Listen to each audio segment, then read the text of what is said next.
Hey guys, it's Bryony. Welcome back to my channel, and today I'm going to be talking about my 4th trimester experience. The 4th trimester is the first 3 months after you give birth, and it's called the 4th trimester because, quite frankly, you go through just as many changes in your body and in your life as you do during pregnancy. In fact, arguably more. And before I go any further, I do just want to say that for me personally, the 4th trimester was by far the easiest of all the trimesters, which I think is quite unusual. I think most people tend to struggle more with the 4th trimester because obviously you're recovering from giving birth, you've got a new baby to look after, there's lots of changes happening in your body, etc. But for me, my pregnancy was so difficult for my mental health was rubbish. I felt physically ill for pretty much all of it. So by the time I actually gave birth, and because I felt so much better after giving birth, the 4th trimester was just so much easier for me. So there is hope. If you've had a difficult pregnancy, there is hope that the next part might be easier. Now I'm going to divide this video up into roughly 3 parts. The first section I'm going to talk about is the first 2 weeks post-birth, what my recovery was like, etc. Then I'm going to talk about some of my physical recovery parts, and then I'm going to move on to postpartum symptoms I had too. So starting off with the first 2 weeks post-birth. Now, if you haven't already watched my birth story, go and watch that because that's going to explain all about how I had a planned C-section. So because I had a planned C-section, I didn't go through labour, I didn't have any of the exhaustion of dealing with that. I basically went into the hospital in the morning at 7 o'clock, had my surgery went into the theatre at 11. Oren, my son, was born at I think 11:43 a.m.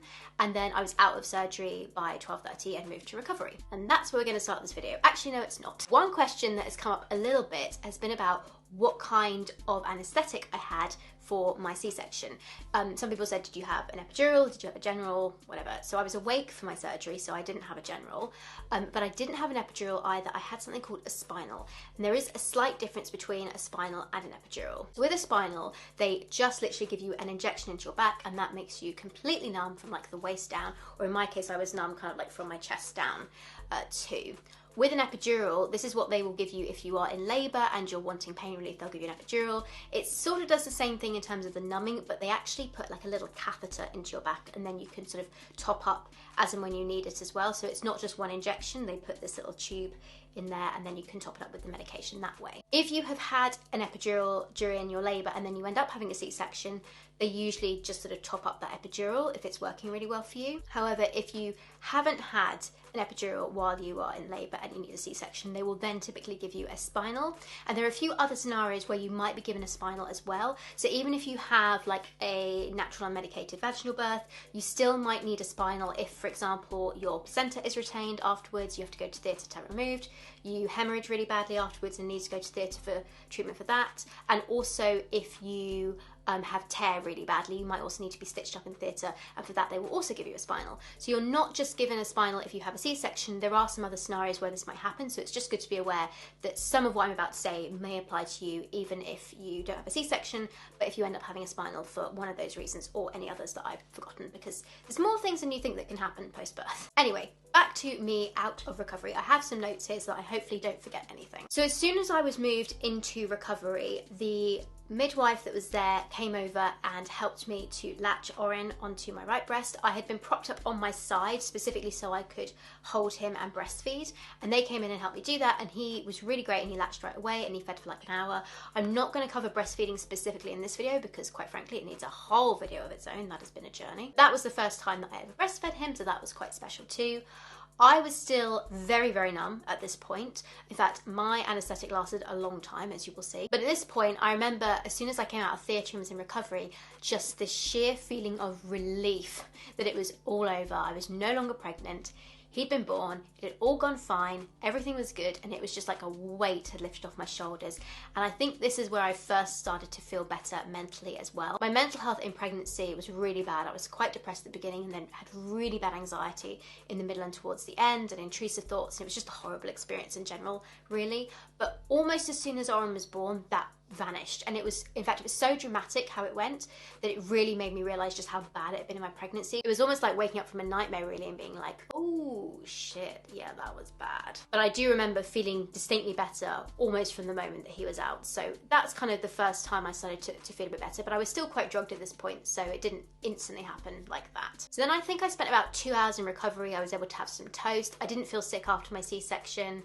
I didn't feel anything in my stomach or anything for a while, but the nurses did come and check on me, do my obs quite regularly, and they came and checked the incision site as well.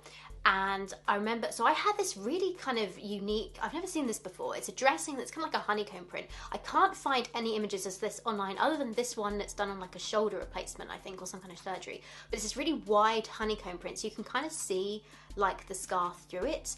And the nurses checked up on mine, and it clearly bled a little bit. So they then put a pressure something on that, which basically was like a big maternity pad stuck on my stomach with some tape holding it across.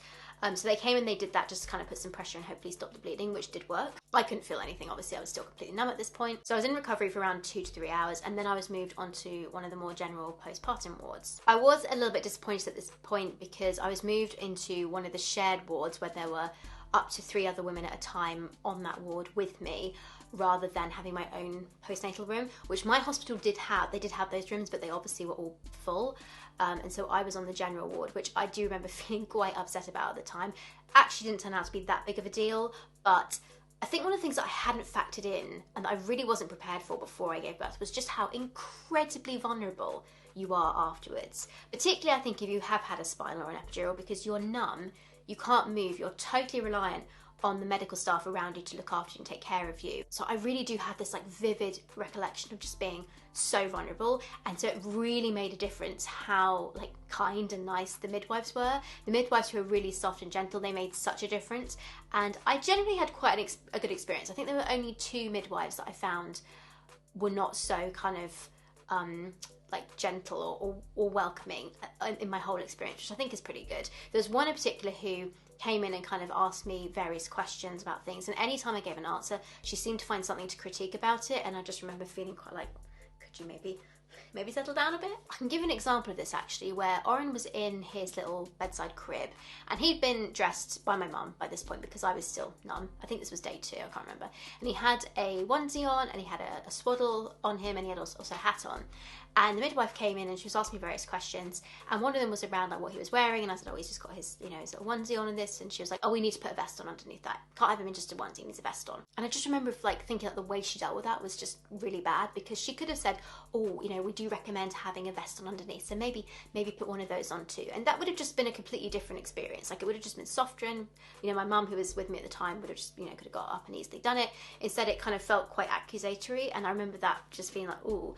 And so yeah, something that probably wouldn't even like faze me now, at that point in time, you are so vulnerable that it really makes a difference what the staff are like. The other thing that I think also kind of contributes to that vulnerability is if you are on a shared ward with other women, like you have a bay that you're in, and there's like a curtain around you, but you can hear everything that's going on. Like, I can tell you, I was on that ward for 4 days. 4 days? 3 days? 4 days, I think. Yeah, Oren was born on the Friday and I went home on the Monday, so 4 days. And I can tell you that I know every single woman who came in and out of that room had stitches in her somewhere. That is the level of detail we are talking about. And so you know that because you can hear all the other conversations happening around the ward, that whenever the doctors or nurses or midwives come in to see you, that everyone else can hear whatever they're talking to you about too. So yeah, I just remember that making me feel even more awkward, because they have to ask quite a few questions like, have you peed?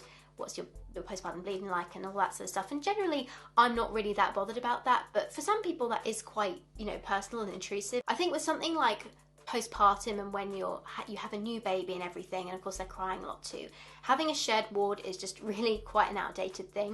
And I think we definitely should be moving more towards people having individual rooms. Don't get me wrong, I love the NHS and I'm so pleased that we had it, and I was able to have my birth without having to pay a penny. But I don't think that should rule out thinking about ways that we can improve the service, and that would just be one thing that I really felt could do with being better in the future. So that first day, I was completely numb for all of it. My mum basically did all of the care for Oren, and she was able to stay with me 24/7 as well. That was one of the good things too. We had already discussed before we went into hospital that she would stay with me for the first night and day, and then would go home for the evening the second night. That's partly because they don't have like a spare bed or even like a reclining chair, which I thought was a little bit ridiculous, because the postnatal ward that had the individual rooms, they had reclining chairs for the partners in there, but the main ward didn't. And I was like, why have they only got that on one ward? I knew that because a friend of mine was down there. So my poor mum, like the first night, she basically was sitting in like a slightly reclined upright chair and had another chair that she put her feet up on. I mean, Oren was waking up frequently enough that we were only grabbing bits of kit anyway. And then because I was breastfeeding, she'd need to hand him over to me because I couldn't actually get him out of his a little bedside cot. I couldn't reach over enough for that because of my surgery. So she would have to pass him to me and I would feed him, and we were making a note of how often he was feeding too, because they ask you to do that while you're in hospital. So it wasn't too much of a problem for one night, but I knew that my mum, who has a bad back, would never cope with another night in a chair like that. So we agreed that she would go home for the second night, get a full night's sleep, and then hopefully come back the next day, and then maybe could watch Oren for me while I caught up on sleep that I hadn't had that night or something like that. But yeah, I was numb from obviously the point I had my surgery, which is at like 11 a.m. on the day that Oren was born, and that anaesthetic didn't fully wear off for me until 6 p.m. the next day. Like, that is how long I felt somewhat numb in my legs, because it took a long time to wear off. And at that point, that's when it had finally also gone from my uterus, which is the last place it wears off from. And that's the only point that I would describe any part of my birth or recovery as being sort of painful. And I think that's also partly to do with the fact that one of the tips I got from other people who'd had C-sections was to stay on top of your medication. And oh my goodness, I highly recommend doing this. Basically, even if you feel fine, for the first week, you take that medication as regularly as you were told to take.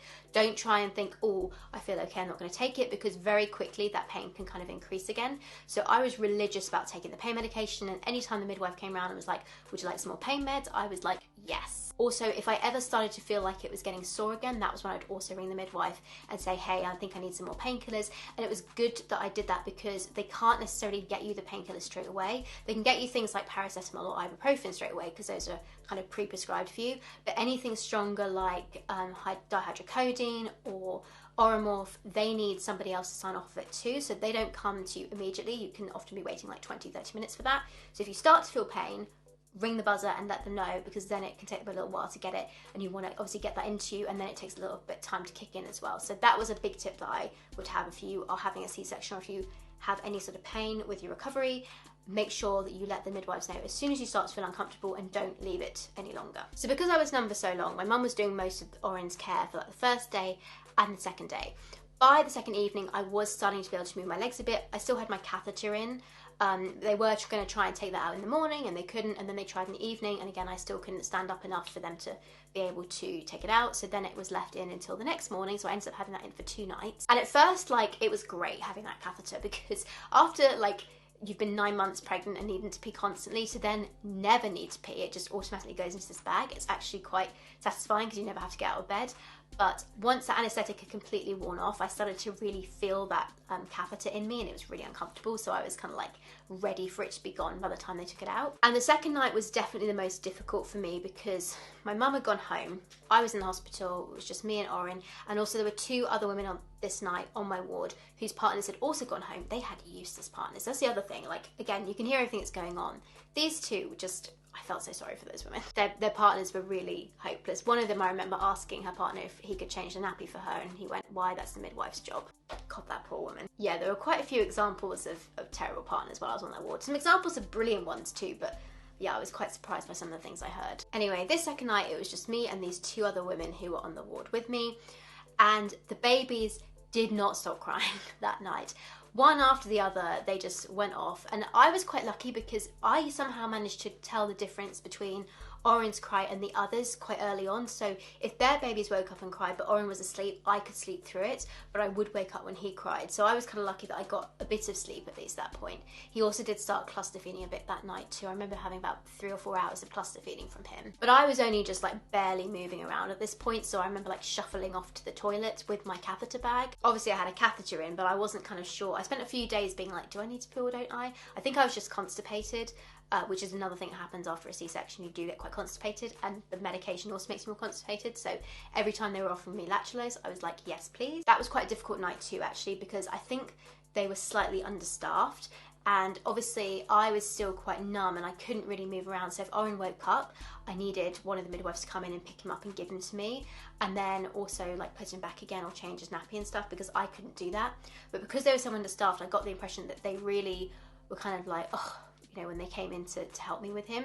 And so further on in the night, I basically, when I actually managed to sort of get up and shuffle around to pick him up, I could pick him up no problem, but I couldn't pick him up if I was actually in the bed. I didn't have the muscles to kind of lean sideways and pick him up that way, so I had to put the bed down, get out the bed, walk around him, and this is quite a process when you're still like recovering from a C-section, pick him up, and then put him on the bed somehow so I could then like quickly, like carefully shuffle myself back and then feed him on me or change his nappy and stuff. So it got to the point where I think at about 2 or 3 a.m. in the morning, I actually decided I wasn't going to put him back in his cot. I was just going to put him to sleep between my legs. So I changed his nappy, I fed him, swaddled him up, and then just basically put him, I had my legs like splayed like this, and brought the bed, because the bed had like these buttons that moved different bits up and down. I brought the lower leg part up a little bit and I kind of just put him there so he was between me. And I just had like a very thin sheet over my legs so there wasn't like a big duvet or something covering him. So I would then put him there where he was asleep, and then I would lean back and go to sleep as well. And he shouldn't really have been left there. The midwives probably should have moved him back in, but again, I think they were just so understaffed. I could tell a bit later on when I woke up after a few hours sleep that someone had obviously been into my room, I think to do some obs or something, but hadn't woken me up. Just something about the way that things were in the room, it had changed, so I knew someone had been in there. And they clearly seen him lying like between my legs with us both passed out, and they hadn't, you know, woken me up to tell me to move him, or even just moved him for me into the cot. So that night they allowed that to happen, but the next night they didn't. Either way, like, we got through it, it was fine. I felt like I'd survived and I'd done really well that first night. And after that, things got much easier because from the next day, I became way more mobile, was able to get up and about a lot more. My catheter was taken out at, I think, like 5, 6 a.m. in the morning, and I was really glad that that thing was gone. So my catheter was taken out in the morning of day 3. And day 3, I was kind of hoping to go home at this point. However, even though I was physically fine at this point and Oren was fine and we were well enough to go home, they really wanted me to speak to the bridge team midwife, the mental health midwives, before I went home, and they weren't working on the weekend, so I had to stay an extra night just to see them on the Monday. So I was a little bit annoyed about that because I had really hoped to be able to get out of hospital on that day. I was feeling quite done by this point. However, I don't think I'd have been discharged until very late as it was anyway, because they had an issue with their printer and they couldn't print like the discharge papers or something. So there were quite a few people I know waiting around ready to be discharged who couldn't be, and that weren't discharged until like 7 o'clock in the evening because of this printing problem. So in hindsight, probably a good thing I wasn't hoping to be discharged that day anyway, because it wouldn't have happened until very late. So day 3, I was able to do much more of Oren's care.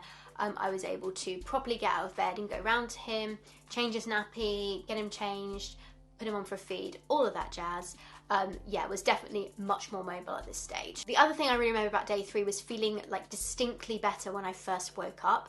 Like the ache from my C-section and stuff felt much better.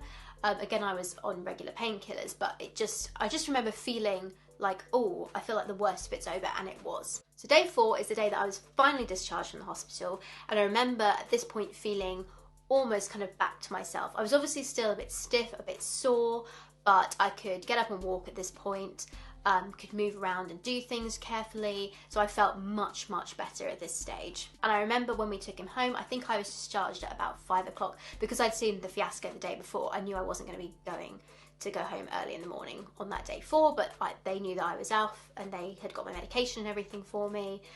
Because I can't take paracetamol, I was given a different drug which is called dihydrocodone. So I was given a prescription of like a type of ibuprofen called diclofenac and that dihydrocodone, which I was told to take intermittently. I think it's every 4 hours, I can't remember right now. I had some like time schedule I had to follow, and as I said before, I was religious with following that, and it made a big difference. So as long as I stayed on top of those pain meds, I felt absolutely fine. And I was finally discharged at 5 o'clock, and my dad came in, who'd been in, by the way, sporadically throughout those days to kind of see me and Oren and, you know, get the first grandpa cuddle and all that stuff. He came and picked us up, and he brought in Oren's car seat, put it on the bed. I obviously buckled him in, and then he carried him out to the car, and I walked out behind them. You are allowed to walk out of the hospitals in the UK. I've seen something about like in American hospitals, they have to push you out in a wheelchair. Don't get any of that over here, you have to walk out. And when we got to the car, I remember that he put the car seat inside the car, and then I leant over it to put the seatbelt on, because we had this car seat that the Isofix was in, I think either my car or my mum's car at the time, and so we just were fitting it in with the seatbelt into my dad's car, and I was leaning over to do all this, and I felt absolutely fine doing that, and was like, oh, I feel better than I thought I would feel at this point, because I'd been told like C-section recovery is a 6-week thing, but no way did it take that long for me. Like, I felt better much quicker than that. And then we drove home, and we had our first night home at my parents' house. Now, I had decided to stay at my parents' house for the first 6 weeks, so I had some additional support. My parents are great. I get on well with my parents. We have a really good relationship, so they were actually a really important support network for me. And I'd say that the first 2 weeks in particular, they were like critical at helping me like get me drinks, get me food, etc. I probably could have managed on my own after 2 weeks, but like it was just great to have them there, and they were really happy to kind of be involved, grandparents too. So actually it was like a really nice little bubble that we had, and I'd also made the decision that I wasn't having any visitors for the first 2 weeks. So the first 2 weeks it was just going to be me and Oren staying at my parents' house, and after that people could come and visit if they wanted. So day 5 is where my dressing came off, and I had fully dissolvable stitches, so I never had to have my stitches taken out, they just dissolved on their own. The dressing came off, and I was a little bit apprehensive about doing this, but the midwife told me to do it in the shower, and it was totally a non-thing, it came off really easily. However, the sticky residue that they use on that dressing, it stayed on my skin for so long, and I was wearing like these black maternity yoga pants constantly, and so there was like this black ring of like fluff around my C-section scar, because like I could not get that sticky stuff off.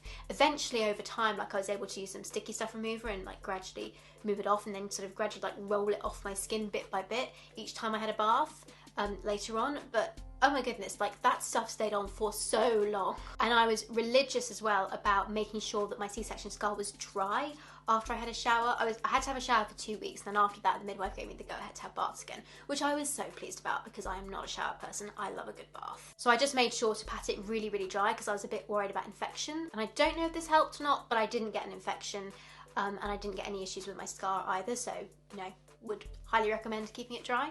And then something else that I remember happening for I think about 1 to 2 weeks was that it was kind of difficult to go to the toilet after my C-section. So what I mean by that was it wasn't painful, it was never painful to pee or poo for me. I was quite lucky with that. But to engage the muscles, you had to really consciously think about doing it. One of the big tips I have, and the midwife told me this too, and it really works, is to, if you need to pee, lean forwards, like tilt your pelvis forwards, and that sort of naturally engaged all the muscles. But otherwise I had to really focus on, like, because you can't really feel if you need to pee or not. You're like, okay, I haven't peed in a while, I probably need to go, and I think I need to go, but it took like a good couple of seconds to like physically switch on the muscles and go pee. And I also discovered that I couldn't pee and poo at the same time. Like, I think usually you can kind of do these things simultaneously, but like I had to consciously do one or the other. They didn't just sort of instinctively happen. All this lovely stuff you need to know about when you've had a C-section.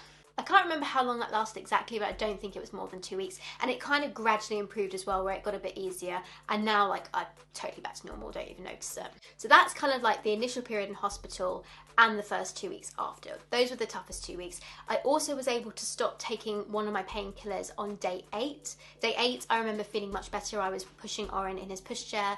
At the hospital, we went for one of his checkups. And I remember like feeling like, oh yeah, I can actually push him more now without feeling any kind of tugging pain down below when I'm doing that. So day 8 felt, again, another kind of leap forward. I kind of felt like I had days where I sort of leaped forward quite a bit with my recovery process. So in terms of physical recovery kind of happening beyond those 2 weeks, I've written down that at 2 weeks postpartum, I was able to walk fully from one end of my town to the other in my local shopping town, which was something I had not been able to do since before I was pregnant. So I was so happy about that. I think I probably was still a little bit sore, but I was quite comfortably able to do this again, so I felt well enough to do that at 2 weeks. And the swelling that you have like above your scar, so when you have a C-section, the top of it is A, numb, but also B, like quite swollen. And I think it took a couple of weeks to go down, and I've written that by about 6 weeks it had pretty much gone. I don't remember when it fully went. I don't have any kind of like bump or pouch or anything now. It's gone completely flat again. But I think it did take about 6 weeks for that swelling to gradually go down. The other thing that I've made a note of with physical recovery, and if you are a family member, please like skip forwards 5 minutes, but this is about like libido. So I'm ace and I don't currently have a partner, but I do have a libido still. I am an ace person that has a libido, and I noticed that this kind of came back, I think for the first time around 3 to 4 weeks. Now they usually say wait 6 weeks before you have sex, and obviously that wasn't such a thing for me. But at 4 weeks I felt well enough to like try masturbating again, and it was completely fine. And I even like used one of those vibrators that can go penetratively as well, and I had no pain or any discomfort with that too. So by 4 weeks I felt well enough to do that. I did have to be a bit careful with like my C-section scar, but other than that, like it was fine. So I think if I had been in a relationship, that would probably been the point where I would have been like, okay, I feel ready to kind of start having sex now. But everyone is very different with that. Physically as well, I think I was quite lucky because I don't know if it's like less likely to happen with a spinal than it does with an epidural, but I've never had any kind of pain in my back in terms of this spot. Oh no, I tell a lie. I saw an osteopath at 3 weeks, partly for Oren. I just thought it was good for him to be seen by an osteopath, but also I had some slight pain, and it was more to do, I think, with the position I was bending over with to change Oren's nappy. We had it on like the dining room table, which was great. It was higher, but you still had to kind of bend over a bit, and that was doing my back in for a while. Since I've moved back to my flat, I have a change table that goes on his cot in his nursery, which is much higher, so I don't do any bending over anymore with that. That made a big difference. So put your changing mat as high up as you can. But like the osteopath did some stuff with it, and then it definitely got better. And yeah, so I never had like any pain in a specific site. I don't have back pain now. I also feel like my stomach muscles did go back quite quickly into where they were. This is me at about 2 weeks postpartum, and like I still had a bit of a belly there, but it had gone down quite significantly by this point, and I was not doing anything like to make this happen. I wasn't doing exercise or anything. I was just basically like taking things as easy as I could, because I didn't want to risk getting an infection or making like my C-section get worse, because one thing people had also told me was to take it easy, so I tried to do that as much as I could. But I don't know if it's like because I used to be a dancer or what have you, but my muscles did kind of tighten up again quite quickly. I haven't gone back to what I was pre-pregnancy. I think I'm probably still about a good 1 to 2 inches bigger on my waist than I was before, but I don't feel like everything's kind of going to fall out of me. I feel like everything has gone back enough that I sort of feel like myself again. But I do think that took a bit longer, so I'd say I didn't really fully feel comfortable until somewhere between 9 and 12 weeks. At 9 weeks, I started looking at like some exercises I could do to kind of rebuild my core strength again. Never really quite got round to it, but I think since then, sometime between then and now, like it's definitely got better, and I don't feel quite so weak in my middle. And then moving on to some of the postnatal symptoms that I had. First of all, obviously, postnatal bleeding. Now, I didn't really bleed that much after my C-section. They generally tried to like clear it out, I think. So I wouldn't say that my postnatal bleeding was that much heavier than a period for me. Maybe like one heavy bit, and then like I didn't really bleed for that long. I think my postpartum bleeding stopped after 5 days. And then I had 10 days where I didn't bleed at all, and then it started again, but like not that heavy, like kind of like a moderate flow for 1 day, and then I spotted for several days after that. Then it stopped again, and then it started again. I think at 5 weeks, literally like I had 1 or 2 days of spotting, stopped, and then at 9 weeks I had another day of spotting, just 1 or 2 days, and then that stopped again, and then that was it for me. So I kind of went on off throughout that period. It was pretty light, like those last couple of times. But I remember when it was the 9-week one, I was like, is this my period coming back? But it wasn't. My period did come back, but not until like 15 weeks later, even though I am exclusively breastfeeding, so that was a bit annoying. So I did end up using my postpartum pads that I'd be given, like the cloth pads and stuff, and they were so comfy, and I'm really pleased I had them. I never ended up using any of the disposable ones I bought, actually, because while I was in the hospital, they would give them to me there. I then ended up using like the Tenor Lady pants when I was moving around the hospital, or when I first came home, because they were really easy to put on.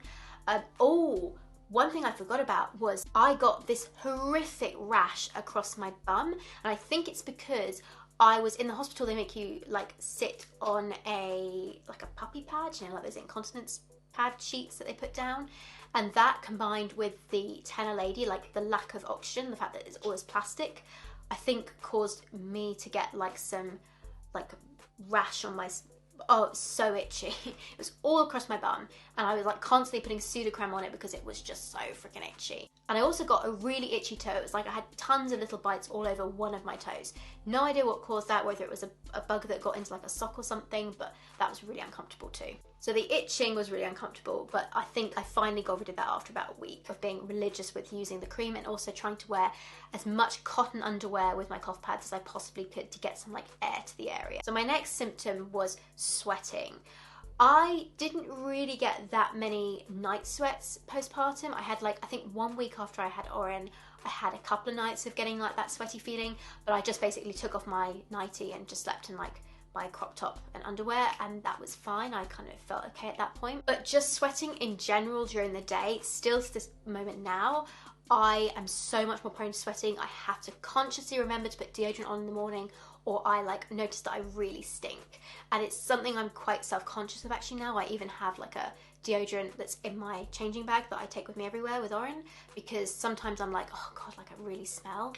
and I definitely am prone to being more sweaty and hot, which has been a nightmare in this heat wave that we've had recently in the UK. Headaches is one thing I wasn't expecting as well. Postpartum headaches are a thing. I'm not someone that generally gets headaches, but I had a couple of these, I think a few weeks after Oren was born, where I'd be trying to go to bed at night and I just have like this like pain in my neck, and I try and roll it out, and then like my forehead would throb, and I was like, oh, this is a headache, like I actually need to take something for this. And once I took medication and had gone to sleep, it was fine. They were never too bad, but it was just something I wasn't expecting. So postpartum headaches. And the final symptom that I've written down here that was big enough for me to really notice it was dry skin. Oh my goodness, my skin was so dry post-birth. Like literally, I felt like I was like moving my hands across sandpaper. My skin had been divine throughout pregnancy. It was so soft, it was like blemish free, it was amazing. Like my hair and my skin was amazing during pregnancy. And that went as soon as Oren was born. Like a couple of weeks afterwards, my skin started getting so dry. And I'm not someone that's very good at moisturizing, but like it was so dry that I physically was like, I need moisturizer. Constantly rubbing it on to try and keep my skin nice and hydrated and smooth. It did eventually go, it's not too bad now, but like the first few weeks, oh my goodness, dry skin was a thing. I haven't written it down on here because it didn't happen in the 4th trimester for me, but hair loss is also something else that's currently happening to me. Don't think it really started until Oren was about 4 months old, and then like, yeah, it is now. Like I brush my hair and there's like clumps of it coming out. But it didn't happen in the 4th trimester, it was a bit later on for me, but yeah, I have had the hair loss too. So I think that is everything to cover for my 4th trimester in terms of like my physical recovery, postpartum symptoms, all that jazz. It was definitely easier for me staying with my parents for the first 6 weeks. Like I said, I probably would have been fine after 2 weeks, but I stayed with them for 6 weeks just to have that extra bit of help, and by the time 6 weeks was up, I was very much ready to kind of move back into my flat and start doing things on my own again. I will also say that I think this period was easier for me too because of the fact that I had been a foster carer before I had Oren, and in particular, I had fostered a couple of newborns before, so actually having a newborn was nothing particularly new to me. Juggling them and like recovering was a new thing, but because I had so much support from my parents to do all like the cooking and the cleaning and the housework and stuff, I just had to focus on literally having him on me, feeding, sitting in my little nest on the sofa downstairs, and like looking after him and getting him changed, etc. But there was nothing that was like a big shock to the system for me, which I think for some people they really have that. If you've never looked after a child before, like, oh my goodness, it's a total change for your life. But I didn't have that because I'd kind of already done that before a few times. So I do think that made a big difference with this not being quite such a adjustment to make. It's kind of weird in a way because aside from like recovering from birth, like my life kind of went back to normal after I had Oren, because like it was normal for me to have, you know, babies and children with me. So yeah, I think that made a big difference for my experience too. So yeah, I think that is everything. Thank you so much for watching, guys. I do hope you enjoyed this video and hearing about my experience with the 4th trimester. Like I said, for me, it was my easiest one, but it's very different for everybody. So whatever your experience is, it's totally valid for you. But thank you so much everybody for watching. Do please subscribe, and I will see you next week. Bye guys, have a great day.